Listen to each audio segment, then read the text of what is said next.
I'm Sari. And I'm Haley. And this is Seamwork Radio. Welcome back to Seamwork Radio, where we share practical ideas for building a creative process so you can sew with intention and joy. Today, we're talking about 5 tips for using thrift shop finds to create your next sewing project. All right, well, let's go into our icebreaker for today. What is the best thing you ever thrifted, Haley? This is a tough question because I've thrifted for many years now and I've gotten some really cool stuff. It's a lot of furniture pieces that come to mind. Mm-hmm. I think my favorite garment I've ever thrifted is I thrifted a cashmere coat that has a fur collar. It's 1960s. Mm-hmm. Beautiful hammered silk lining. Just all of the amazing details, bound buttonholes, has a really cute little kind of bow detail at the collar. Everything about this thing is just the best. And I got it at a thrift store called Out of the Closet in LA. And I love that thrift store. It's cute. But they also know what they have. And so sometimes the prices can be a little bit more expensive. And I think this was marked at $40, which for what it is nothing. But I was really broke. And I had $20 of cash. And Out of the Closet is a charity thrift store that benefits, I think, medical care for HIV and AIDS patients. Yeah. And a lot of the times the staff who works there are queer people. And I put on this coat and it fit me perfectly. And so I went up to the guy behind the counter and I was like, don't you want to give this to me for $20? Because I look so good in this. He was looked me up and down and was like, yeah, I do. And so it's great. It's my favorite special occasion coat. I wear it to every holiday party, so it's probably familiar to you. Yeah, that's, I think, my favorite. Oh, that's a great story, too. I don't know what my favorite is because I've gotten so many great things from thrift stores. Mm-hmm. I've gotten a lot of great furniture. My grandmother volunteers at a thrift store and finds great stuff. Ken's old dresser came from that thrift store. We've just gotten so much great stuff. I went through a period where I did a lot of thrifting when I was younger, in my early 20s, and I used to go to the bins and stuff like that. And I remember coming across at the bins this beautiful 1930s silk slip, nightgown. And it was a couple bucks, super cheap. And it was just the most incredible thing I probably ever found at the bins. Just absolutely gorgeous. I was so thrilled with that. I wish I still had it. That's one of the best things I found. Another thing, wasn't at a thrift store, but it was at a garage sale. I was just walking by in our neighborhood in Berkeley, and there was a silk 1930s dress for $5 hanging on a fence. And it was sold. Just gorgeous. This brown silk chiffon, this cocoa brown silk chiffon with a cream lace trim all along the top. And it had a matching belt. It was just really, really beautiful and actually in good condition, which is for silk, that's kind of hard to find, especially a silk chiffon. That was pretty incredible. And very bold of them to hang it on a fence. Yeah. The silk. They obviously didn't know what they had there. It must have been a grandmother's or something like that. It had been hanging in a closet somewhere. I haven't found anything that amazing in many years. I feel like that was kind of the era, maybe. Yeah, it's definitely gotten harder and it's more picked over. Now, a lot of times the big donation centers, what they end up doing is things get sorted and then the truly valuable stuff ends up getting sold to people who can then sell it for an even higher price. And then a good portion of that is even shipped overseas. Mm-hmm. It can be tough out there, but I still thrift frequently. At least a couple times a month. And there are good things to be found. Yeah, there definitely are. I find great sweaters all the time. Mm-hmm. I think that's one thing that I love thrifting. All right, well, it's a good icebreaker for today's episode. And if you have an icebreaker for us for a future episode and you're a member, go to seamwork.com/go/icebreakers. And that'll take you to a thread on our community where you can leave your question for us. And we'll use it as an icebreaker on a future episode. All right, so let's talk about our topic for today, which is thrifting for sewing in particular.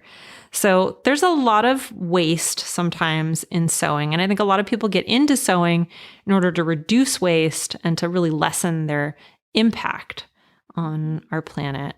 And it's great to go to a fabric store and get that new, beautiful fabric, but sometimes it's nice to find an alternative and really flex your creativity in a new way and help to keep that waste down. And if you love thrifting, like I do, and I know you do, Haley, then you can combine the two things that you love. So that makes it even more fun.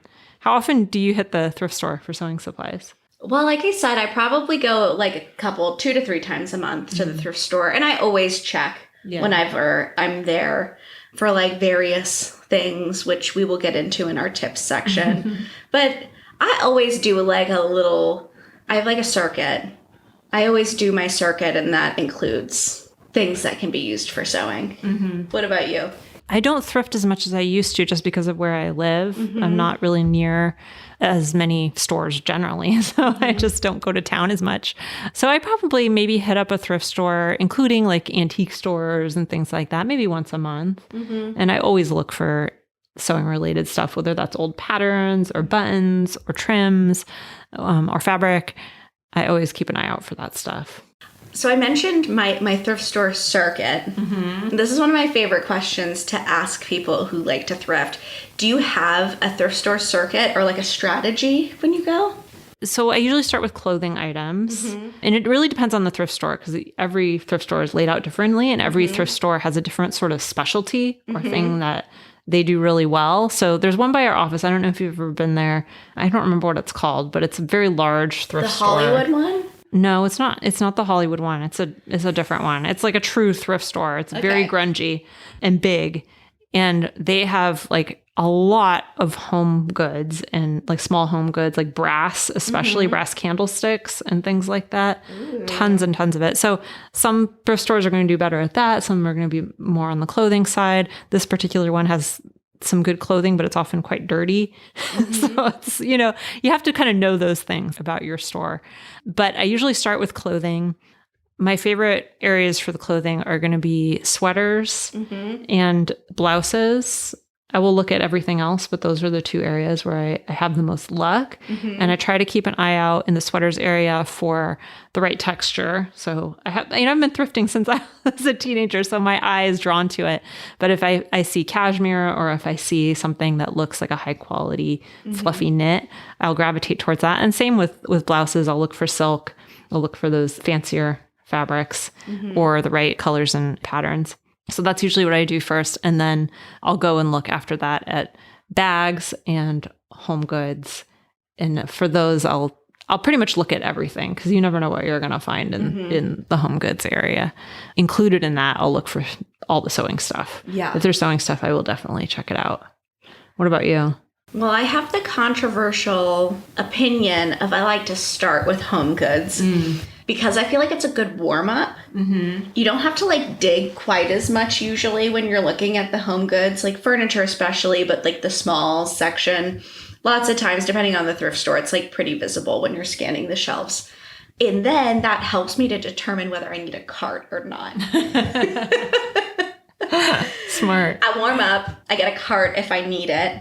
And then I dive into clothing. And with clothing, I never take the approach of looking through every single rack because I think you burn yourself out. Also, I think it can be like kind of like for me, it's toxic to I've definitely gone through phases where I just thrift without like really considering what I need. And so I try to be very specific about the clothing items that I look for. Right now, it's sweaters, shirts, particularly like I love looking at the men's button-ups. Always at like outerwear. And as summer approaches, I look more at like the skirts and the dresses and shorts, but year round, not quite as much. Sweaters, I shop by feel. I can just like run my hand along the edge of the hangers and pick them that way.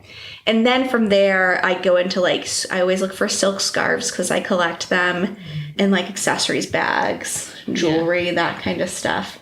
Because at that point, I feel like I'm really in the groove and I can do my digging a little bit more. And then depending on fabric stuff or sewing stuff kind of gets like mixed in with all of that because lots of times patterns will be with the home goods, along with like notions and things like that.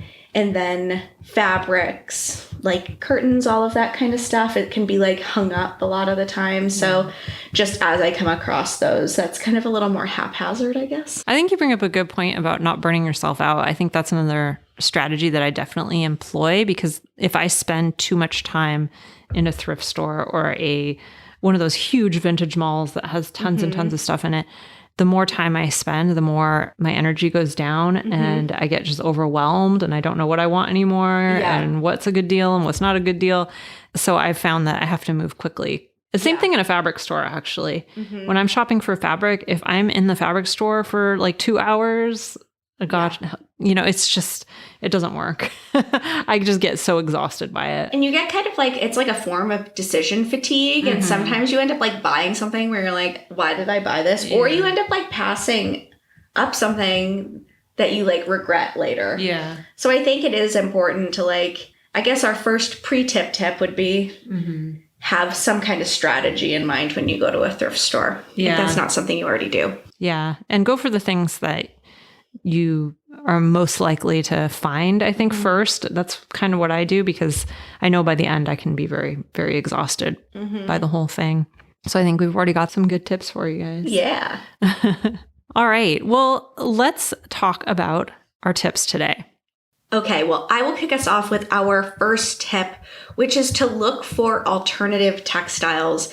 Of course, at thrift stores, a lot of the times you can find fabric, just yardage, but that's like not the only fabric there is to be had at a thrift store. Some of the places that I always check for textiles are curtains, especially if you can find a set of curtains. That can be a really great source of fabric. Tablecloths. I love tablecloths because they can, lots of times people embroider them, or there's like special trims and you can incorporate those things in creative ways in your sewing project. Bed linens. You can find like really gorgeous things that you could make like a sundress out of, but also just something that's like real junky and maybe not so cute can be used as a muslin as well. In addition to that, you can also use comforters or quilts or things like that to make outerwear or like things that look quilted. I think that that can be really fun, although keep in mind that buying quilts with the purpose of making them into garments is a somewhat controversial topic.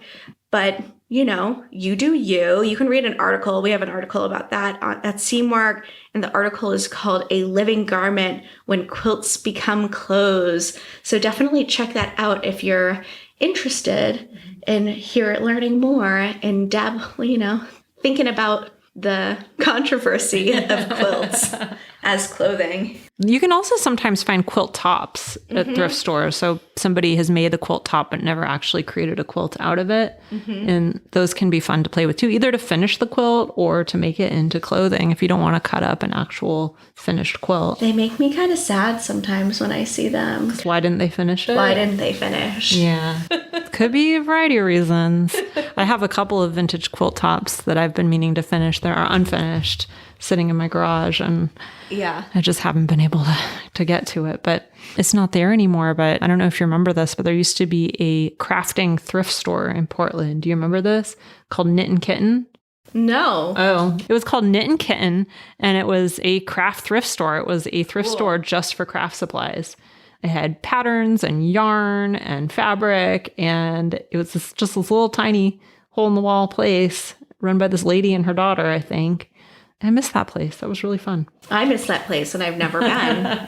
Plus, it had a great name, Knit and Kitten. All right. So our next tip is not to forget that you can dye most of the textiles you find. So if you find something and the color isn't quite right, but you do like the fiber, go ahead and grab it. You can always dye it. You can always change up the color. And of course, this depends a bit on what the fiber is. So different types of fibers are going to require different types of dye, and some are going to take dye better than others. But you can usually do something about the color. So if the color doesn't seem quite right to you, don't worry about it. There is something that you can do about it. You can also do some creative things with it, like tie-dye or ice dyeing, there's a million different dyeing techniques you could use to make it a little bit different if it's not quite right for you. Ooh, that's a great tip. I've definitely dyed plenty of things that I've bought at the thrift store before. Yeah, and clothing too. So our next tip is that your thrift store doesn't have to be local. If you live somewhere where there's just like not good thrifting to be had, there's so many amazing secondhand and dead stock online fabric stores that you can shop. Two of our favorites are Fab Cycle in Vancouver. We love them. And also a Thrifty Notion in Kansas. And it doesn't have to be a fabric or craft specific thrift store. You could also look online on Etsy and on eBay for secondhand or vintage fabric or patterns or, really any number of things that are associated with sewing. I've definitely bought plenty of fabric on both Etsy and eBay before. Definitely. Those are great places. You can find people cleaning out their stash or people who are selling stuff from estate sales. There's all kinds of great stuff on those sites. All right, tip number 4 is don't forget to look for patterns and notions as well. At thrift stores, you can often find bulk buttons and zippers and trims. Oftentimes, you'll find them just in huge Ziploc bags, just being sold as a bulk thing. And they're very, very inexpensive. And it's always nice to have those things on hand, even if you don't have a use for them right away. I mean, not if you don't like the trim, obviously, but if there are things like zippers or very classic buttons, those will always come in handy, and it's always nice to have them fully stocked in your sewing room. And then, of course, there's vintage patterns. You can find so many vintage patterns at thrift stores. It is great. There are truly vintage ones. There's ones you can find from the 50s and even before sometimes, but even the ones from not that long ago, from the 80s or the 90s, you can find some really cool styles out there. And it might kind of open up your creativity a little bit, thinking about how you can revive it and make it your own. So I always like to look for patterns when I'm at the thrift store too. Yeah, and don't be too discouraged if it isn't necessarily in your exact size, because I've definitely done little DIY grading jobs on patterns before to get it up a size or two to fit me. All right, and our final tip is to get creative with upcycling. So just to preface this, we probably don't have to say this, but just in case, don't purchase plus size clothing or clothing that's a few sizes too big for you, because that eliminates options for someone who actually needs them. That being said, there's still like so many other creative ways that you can upcycle clothing that you find at the thrift store. For instance, dresses can be chopped in half to create separates. You could do the same with jumpsuits. Anything can be cropped or hemmed. This is actually my favorite, is like a lot can be done by just like removing trim, adding trim, updating buttons. Small upgrades to things can make a huge difference. Swapping the enormous 80s shoulder pads on a coat for something that's like a little bit smaller, a little bit more modern, and switching buttons on it, and you'll be surprised how it would completely change a garment. Also, keep in mind if a garment is imperfect, if it has a stain or a tear, that sometimes that can be a really awesome opportunity to do some creative mending, whether that be embroidery, creating like a cool patch, something like that, to just make something that feels a little bit more handmade, a little bit more special. That's a great tip. I just found a coat yesterday. No, it wasn't yesterday, but it was a few days ago. I was at an antique store and there was this beautiful camel colored coat, but it had those little, well, they weren't quite moth holes, but they were like those little flea bites in the wool. And so I didn't buy it because of that. But now I think it might not have looked great with embroidery in those exact areas, but I think that's a good idea for future ideas when I'm looking for stuff and there's small holes like that. All right, well, I'm going to recap our 5 tips right now. So our 5 tips were to 1, look for alternative textiles as well as fabric yardage. So things like curtains, tablecloths, bed linens, things like that when you're thinking about sewing supplies at the thrift store. Number 2 is don't forget about dyeing. You can dye most of the textiles you find. So if something's not the right color for you, you can make it the right color for you. Number 3 is that your thrift shop doesn't have to be local. So be sure to look at some online dead stock fabric stores, or you can try things like Etsy or eBay to find those secondhand goods. Number 4 is don't forget to look for patterns and notions as well. And it's a great time to stock up on some simple buttons, things like zippers and trims, and also look for vintage patterns. And tip number 5 is to get creative with upcycling and think about all the ways that you can change things up. Use those sewing skills that you've developed in creating garments from fabric to reimagine the garments that you find in the thrift stores as well. All right. What is your big takeaway from this episode, Haley? I think that my big takeaway is that I love a creative challenge. I find that constraints are like such a source of like creative mojo for me. And I think that's why I love things like thrifting and incorporating thrifted things into my sewing, is because it adds like a creative constraint that can be really fun. Like it makes you feel like you're on Project Runway and Tim Gunn is telling you to make it work. So I don't know. I think like my takeaway is just like embracing creative constraints more often instead of looking at it as a limitation. Absolutely. I think that's so true. I think for me, my big takeaway is about the timing thing we were talking about earlier, and that even something you really enjoy, if you spend too much time on it, if you really put too much energy into it at one go and deplete yourself, it ends up being not as fun. And I think that's true for thrifting. It's true for fabric shopping, but I think it's true in other areas as well, including sewing. If I spend too much time like really struggling with something in my sewing room, or just generally like exhaust myself doing it, it stops being fun and I start making mistakes. And I think that's a good thing to take into a lot of different areas of my life. All right. Well, while you're at the thrift store, you might be looking for ways to furnish your sewing space as well. And if that's something that you're interested in, you might want to download the Ultimate Guide to Setting Up Your Sewing Space. This is a free mini guide that we created that has tons of tips and ideas for creating a better and more functional sewing area, no matter how much space you have. And you can get it for free. You can download it at seamwork.com/go/sewing spaces. That's seamwork.com/go/sewing spaces.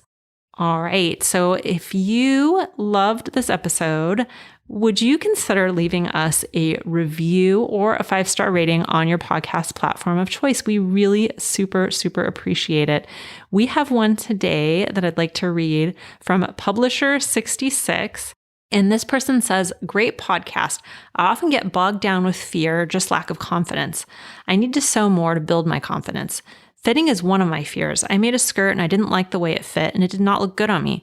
I put it aside and didn't start sewing again for 3 years. I don't want that to happen again. I'm currently in the beginner's class on Seamwork to refresh and build confidence. Love your podcast, Linda." Oh, thank you, Linda. That is so sweet. What an awesome review. I love that. I love that she feels like her confidence was once destroyed, but she's not going to let that happen again. Definitely. And I really hope that you enjoy the remainder of your Learn to Sew class. Yeah, it's a fun one. Haley and I put a lot into that class, so I hope it takes you far. All right. And again, if you have a review you'd like to leave for us, it really helps other people to find the show. So we definitely appreciate it. It makes our day every single time we read one. You can also follow us on YouTube at Seamwork Video, follow us on Instagram at Seamwork, and if you'd like to join Seamwork and become part of our private community, plus get access to hundreds of sewing patterns and dozens of sew-along classes, podcast listeners get a 50% off lifetime discount when you join at seamwork.com/go/podcast50. That's seamwork.com/go/podcast50. And that's it for us today. I'm Sari. And I'm Haley. And this is Seamwork Radio. Seamwork Radio is brought to you by the team at Seamwork. Seamwork's an online community that supports you in creating a wardrobe that feels right for you. When you join us at Seamwork, you become part of our private community of makers, and you also get access to monthly sew-along classes, a library of over 200 sewing patterns, and tons of great resources to help guide you through the sewing adventure that you choose. Podcast listeners can get half off a Seamwork Unlimited membership, which means you can download as many of those 200 plus patterns as you want at any time, and our community will be there to guide and support you. If you'd like to join us for half off, just visit seamwork.com/go/podcast50. You can also find us on Instagram at Seamwork, or visit our YouTube channel, which is called Seamwork Video. We love hearing from you, so let us know if there's a topic or a personal story that you'd like us to cover. Thanks for listening to Seamwork Radio.